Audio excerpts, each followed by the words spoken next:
there, and welcome back to Weird Soda for Life. Weirdos don't know it's not bacon. It's bacon!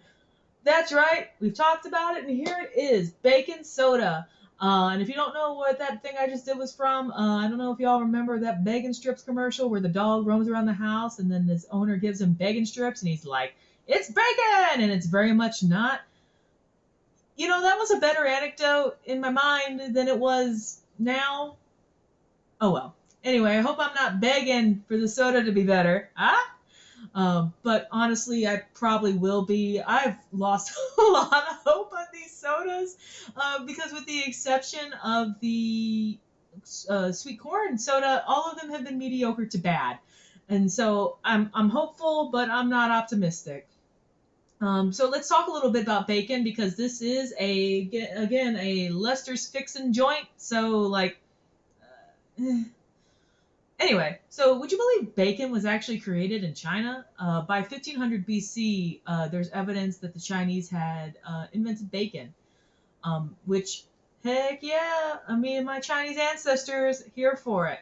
You hear bacon also kind of mentioned throughout history. For example, though, when you see bacon mentioned in like the Middle Ages, especially in England, that's actually referring to just all sorts of pork, not just necessarily bacon, like as we think about it. Weirdly enough, in the last 10-ish years, I know it seems like bacon has been popular in America forever, but really the phenomenon of like bacon, oh my gosh, everything bacon, actually took off around like about 10 years ago, about in 2011. And that's right, folks, 2011 was over 10 years ago, so time marches on. Anyway, but bacon, the reason why bacon kind of took off as like a meme and a popular meat and things in America. There's a lot of theories on that. Part of it is just folks kind of feeling a certain way about healthy food and being like, well, forget you, I'm going to eat salty, greasy treats. Which, again, that's a mood I'm here for. I also love salty, greasy treats. Or this idea of bacon being sort of American-ish, like an American-associated food, even though we know about Canadian bacon, and of course the British have rashers, and again, we talked about the Chinese thing. There's not really one unifying theory about why bacon is so popular, but I'm willing to bet good money that that's why this soda exists. And with that, let's see what we can see about this soda, I guess. All right.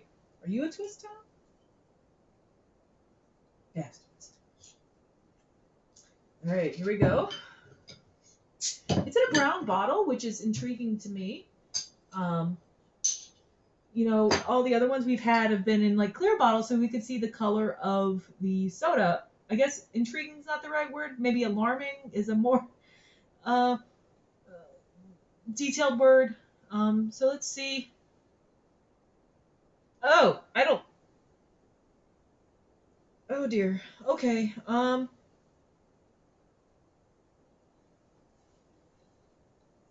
I don't want to say it smells bad because I mean it does. It doesn't smell good, but I mean bad is just like such a bland descriptor. I have a terrible feeling that this is going to be sweet. It smells. It doesn't smell like rotting meat because that would. It just smells like something that may have sat out a little too long on the stove and has gone a little south. I guess that's probably the best way to put it. It's not rotting. It's not yeah, I guess it's not rotting. It's not just bad. It's just got a very distinct off-putting smell. I'm really selling this soda. I was a little but I am concerned now. Let me see if I have a glass here. Please pause while I take a look for a glass. And we're back. I went and found a glass. Did I find it in my desk? You bet I did. I don't know what that says about me, but here we are. All right, we're going to see what this looks like. Oh, okay. Well, it kind of looks a little bit like ginger ale.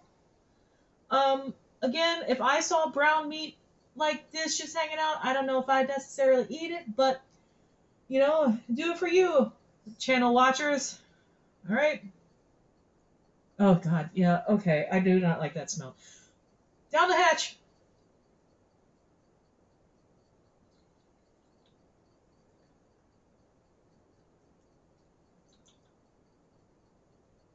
All right. All right. So I'll be damned. That actually tastes pretty good. um, that the smell is awful. I mean, let's just be straight up. The smell is not good. But the flavor of the soda itself really does taste a little bit like a candied bacon. You get the distinct like salt and the like porky, beefy, salty taste, and then you get a sweetness over it. And we've talked about before with a lot of these sodas where it's like, why would you make something savory sweet?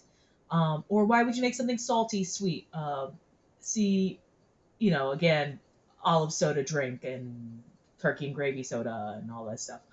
But for something like candied bacon, um, where the sweet and the salty really plays well together, I think it works, and I think they've managed to make that in soda form too.